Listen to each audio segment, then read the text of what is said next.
అక్షరాభ్యాసానికి దేశవ్యాప్తంగా ఖ్యాతిగాంచిన బాసర కన్నా మిన్నగా పూర్తి ఆగమ శాస్త్ర ప్రకారం రాజమహేంద్రవరం పవిత్ర గోదావరి తీరాన శ్రీ జ్ఞాన సరస్వతి పీఠం విలసిల్లుతోంది.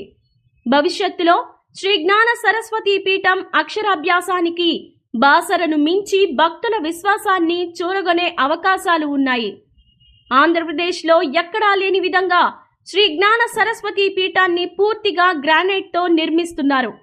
56 స్తంభాలు, వాటిపై 56 అధిష్టాన దేవతల చిత్రాలతో పీఠాన్ని తీర్చిదిద్దుతున్నారు. తెలుగు వర్ణమాలతో ఆయా దేవతల రంగును, రూపాన్ని వర్ణిస్తూ లిఖిస్తున్నారు. రాజమహేంద్రవరంలోని శ్రీ జ్ఞాన సరస్వతి పీఠాన్ని మరో 1000 సంవత్సరాల పాటు భక్తులు దర్శించుకునేలా నిర్మిస్తున్నారు. ఈ పీఠం నిర్మాణంలో తెలుగు భాష పరిరక్షణ కూడా ఒక భాగం. అందుకే 56 అక్షరాలతో దేవతా విగ్రహాలను నెలకొల్పుతున్నారు. దేవతా విగ్రహాల రూపకల్పనలో శిల్ప సౌందర్యం ఉట్టిపడేలా చర్యలు తీసుకుంటున్నారు. కన్న తల్లికి ఉన్న ఊరుకు పేరు ప్రతిష్టలు తేవాలన్న సత్సంకల్పంతో కోట్లాది రూపాయల వ్యయంతో పీఠం వ్యవస్థాపక మేనేజింగ్ ట్రస్టీ తోట సుబ్బారావు ఈ బృహత్ నిర్మాణాన్ని తలపెట్టారు. నగరాన్ని దక్షిణ కాశీగా పిలుచుకునేలా ఇప్పటికే ఆయన పలు దేవాలయాలు, ఆధ్యాత్మిక కేంద్రాల ఏర్పాటులో భాగస్వాములయ్యారు. చదువుల తల్లి శ్రీ జ్ఞాన సరస్వతి పీఠానికి సహకరిస్తున్న దాతలకు ఆయన కృతజ్ఞతలు తెలిపారు.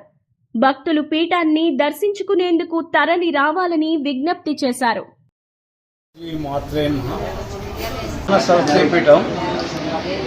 రాజమహేంద్రవరం సరస్వతి పీఠానికి నిర్మాణం జరుగుతుంది. ఈ ఆలయ యొక్క విశేషలో రాయమండ్రి కానీ పరిసర ప్రాంతాలు కానీ మన ఆంధ్రప్రదేశ్లో ఎక్కడా లేని విధంగా ఈ నిర్మాణం చేస్తాం. మొత్తం పూర్తి గ్రానైట్తో నిర్మాణం చేస్తాం. ఈ ఆలయానికి 56 స్తంభాలు, 56 అధిష్టాన దేవతలు, ఆ దేవతల యొక్క రూపాలు వర్ణన బట్టి అన్ని చెక్కడం జరిగింది.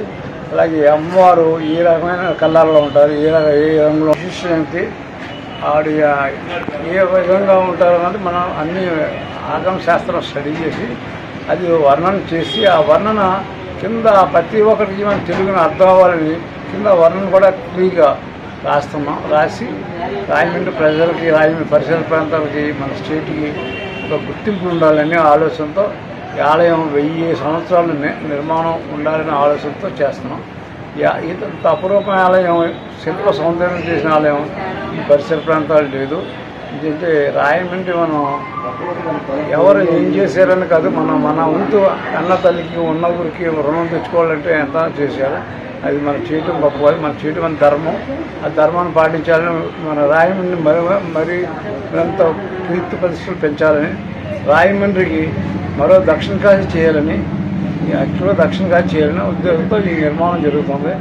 రాజమండ్రిలో ఒక విశేష గొప్పగా పెంచాలనే ఆలోచనతో నా వంతు నేను ప్రయత్నంగా ఈ ఆలయ నిర్మాణానికి నేను ఒక ఫౌండర్గా మేనేజింగ్ ట్రస్టీ, అనేక మంది ఉన్నారు, అనేక మంది దాతలతో నిర్మాణం జరుగుతుంది. ఇది మామూలు ఆలయం కదా, కోట్ల రూపాయలతో జరుగుతుంది. ఈ ఆలయానికి అందరూ సహకరించినందుకు అందరికీ కృతజ్ఞతలు.